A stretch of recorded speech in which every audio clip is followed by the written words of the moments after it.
Учурда соода саттык менен алектенгендерди түшөлткөн салыктык жаңы эреженин толук ишке киришине дээрлик 2 апта убакыт калды. 1-июлдан тарта соодагерлер ККМ электрондук товардык транспорттук коштомо кагаздарды жана электрондук эсеп фактураны милдеттүү түрдө колдоно баштайт. Көпчүлүккө маалым болгондой, өкмөттүн көмүскө экономикага каршы күрөшүү максатында киргизип жаткан бул системасы айрым соода менен алектенгендерди нааразычылыкка түртүп жатат. Мындан бир нече күндөр мурда Бишкектеги бир катар базарларда иштегендер аталган эрежелерди колдонууга каршылыгын билдирип, бир нече күн катары менен нааразычылык акцияга чыгып, мурдагыдай патент системасын калтыруу талабын коюшту. Ал эми салык кызматы нааразы болгондордун дээрлик баары дүң соода менен алектенгендер экенин кабарлап жатышат.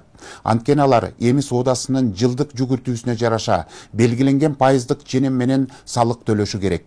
Буга чейин жылдар бою жылдык товар жүгүртүүсү миллиондогон суммаларды чапчып, ири соода кылса да ага жараша салык төлөбөй келген. Соодагерлердин бизнеси жакан жана чоң экенине карабай бирдей бааланып турган. Эми мындай теңсиздикке жол берилбейт. Сооданын көлөмүнө жараша салыкты төлөөгө мамлекет милдеттендирет. Соодагерлерди санаага салган салыктын жаңы саясаты боюнча кесиптешим Нурзада Сыдыкова кенен айтып берет. Эмнеси болбосун салыктан эми эч ким эч жакка качып кутула албайт. Анткени өкмөт бул тармакка катуу киришип, белгилүү талаптар коюлуп жатканы баарына маалым. Бирок киргизилип жаткан жаңы эреже талаптар айрым соодагерлик менен алектенгендерге жакпай турат. Алар мурдагы патент системасын эле калтырылганы дурус деп эсептеп жатышат. Анткени жылдык соода жүгүртүүсү ачыкка чыгып, мамлекеттин казынасына мыйзамдуу түрдө көбүрөөк төлөп калуудан коркуп турушат. Кептин башын базардагы кызыктуу жагдай менен баштагым келип турат. Эми соодагерлер алыстан салыкчылардын караанын көргөндө айнек терезесин жаап, кулпуланып, заматта бекинип, жок болуп кетпей, эркен иштеп калышты. Анткени азыр баары ачык айкын мыйзамдуулукка өтүүдө. Ушул жылдын 1-июлунан тарта биз сөз кылып жаткан жаңы салыктык реформа толук иштей баштайт. Анын алкагында учурда базарларда соода саттык менен алектенгендер жана салык кызматынын адистери тарабынан тыгыз байланыштар жаңы багытка өтүү даярдыктары уланууда. Электрондук товардык транспорттук коштомо кагаздары, электрондук эсеп фактураны кандай толтуруу жана ага катталуу жолдору адистер тарабынан түшүндүрүлүп, маалыматтар жеткирилүүдө. Ал эми ишкерлердин көпчүлүгү бул системаны эми гана өздөштүрүп жатышса, арасында буга чейин эле катталып, жолго коюп алгандары бар. Система эми кирди да. Эч нерсе айта албайм. В принципе, сложностей нету таких особых. Бирок много вопросов, бирок ал вопросторду биз налоговый менен тактап жүрөбүз да. Получается, учимся да. Ар жаңы нововведенияны көрүп, товарный накладный, счет фактурный, ошону потихонечку неме кылып үйрөнүп атабыз да. Биздин өзүбүздүн ОСО болуп ачылгандыктан баштан эле немелерибиз бар, бухгалтер ишкер баштан бери эле иштейт.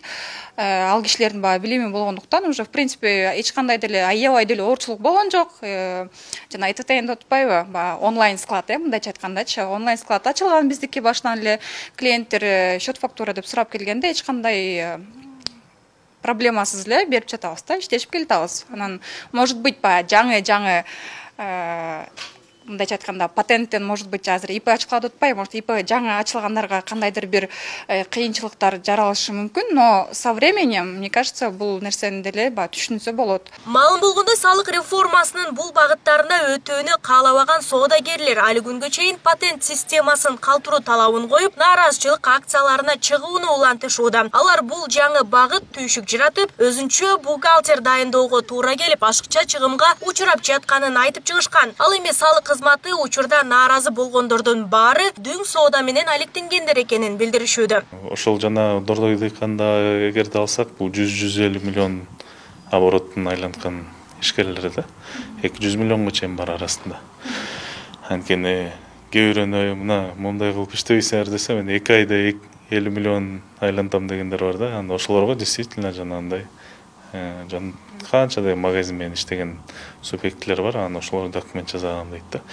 Негизи ар бирөөнүн балдарды жөнөтүп, макул силер жаза албайт экенсиңер, мына 2 контейнерге бирден баланы коебул десек, анда силер биздин оборотду билип аласыңар да деп Анда да нааразычылыктар да. Эми иштейбиз булар менен. Аны менен катар соодагерлер электрондук товардык транспорттук коштомо кагаздары жана электрондук эсеп фактураны толтурууда кыйынчылыктар жаралып, көпчүлүгү мындай санариптештирүүгө түшүнбөй жатканын айтып нааразы. Деген менен ар бир эле жаңычылдыкка өтүүгө мындай кыйынчылыктардын жаралышы белгилүү. Ал эми ишкерлердин санариптик сабаттуулугун арттыруу максатында салык кызматынын адистери соодагерлер менен тыгыз кызматташып, түшүндүрүү иштери жүргүзүлүп жатканын маалымдашат.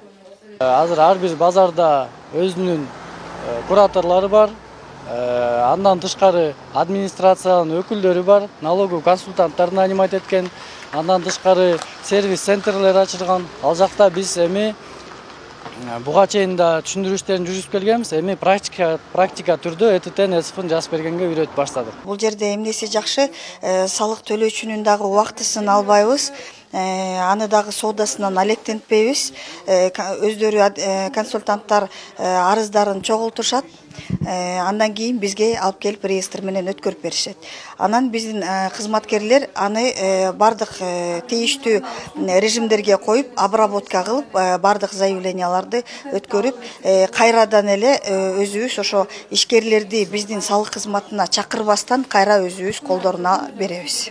Соодагерлердин нааразычылыгына эч кандай негиз жок, анткени алгачкы этаптарда бар эле катачылыктарды кетириши мүмкүн. Бул жагдайды эске алуу менен ушул жылдын аягына чейин айып салуу жараяны жокко чыккан. Аны менен катар ишкерлер тарабынан келген бардык сунуштар эске алынып, бир топ жеңилдиктер каралганын да айтып жатышат. Үйрөнүп атканда албетте ката деле кетирип алышы мүмкүн.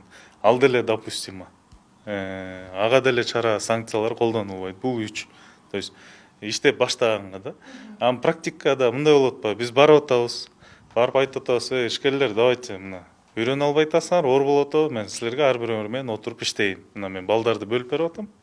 Балдар силердин ордуңарга толтуруп берип турат, силер иштей бергиле. Десек, хорошо деп, бербейсиңер, логин паролуңар бербейсиңер десек, логин пароль алуу керек. Бул эмнени билдирет? Бул деген өзү катталып, өзү колдонуп көргөн эмес.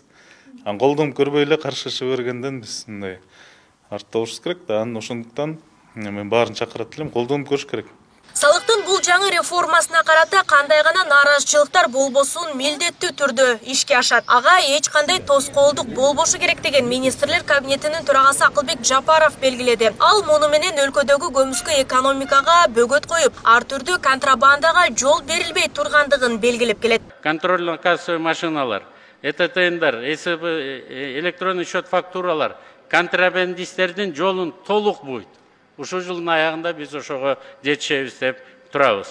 Биз алардын ой-поюна койбойбуз. Алар же мыйзам менен иштеш керек, же салыгын татнакай кылып төлөп, биздин мамлекетте өзүнүн пайдасын көрүш керек. Же болбосо контрабандисттерге, ОПГларга мындан ары Кыргызстанда орун жок. Бизде мындан ары мыйзамдар иштей башташ керек. Өкмөттүн бул жасап жаткан кадамын колдогон ишкерлер да жок эмес. Анын артыкчылыктары катары мамлекеттин өнүгүүсүнө дагы бир чоң багыт экенин белгилешет. Аны менен катар эми соодагерлер мамлекетке төгүп жаткан каражатынын кайда жумшалып жатканын сурап, талап кылууга да шарт түзүп берерин билдиришүүдө. Бул налоговый системасына биз 100% кошулабыз. Ушу налог системасын койгону бул элдин жашоосунун алдыга жылыш деп билебиз да негизи. Эми ушул акчаны мамлекет туура колдонсо деген да. Биз мурункудагыдай болуп, мисалы, жөндөн эле көчөгө чыгып митинг өткөрүшпөйт уже эл да. Эл уже митингден деле тажады да. Мындан эгер биз кийин чыга турган болсок, мамлекет тараптан биз төлөп аткан налогдун отчетун гана сураш үчүн чыгып турабыз да. Эгер туура эмес колдонуп атса, эгер туура колдонуп атса, эч ким деле каршылык көргөзбөйт, эч ким деле чыкпайт, өзлөрүнүн жашоосу менен жашай берет го деп ойлойм. Белгилесек, республика боюнча 368 базар болсо, жалпы 49 000 соода сатык менен алектенгендер бар. Ал эми салыктын жаңы реформасы 1-июлдан тарта толук ишке киришет. Ага базарлар дээрлик 90% даяр экени кабарланууда. Маалым болгондой, салыктык текшерүүлөрдү жүргүзүү 1-январга чейин токтотулат. Бул электрондук товардык транспорттук коштомо кагаздарды колдонбогон соодагерлер үчүн да тиешелүү. Нурзада Сыдыкова, Арген Салбаров, Күндөмү жыйынтык программасы үчүн. Мына ушундай өзөктүү материалдар менен программабызды жыйынтыктайбыз. Күндөмү жыйынтыктын акыркы кабарлары регион телеканалынын социалдык тармактагы баракчаларына да жайгаштырылды. Студияда мен Азамат Абдиев болдум. Кайрадан bir haftadan soň amandыкта görüşөлү.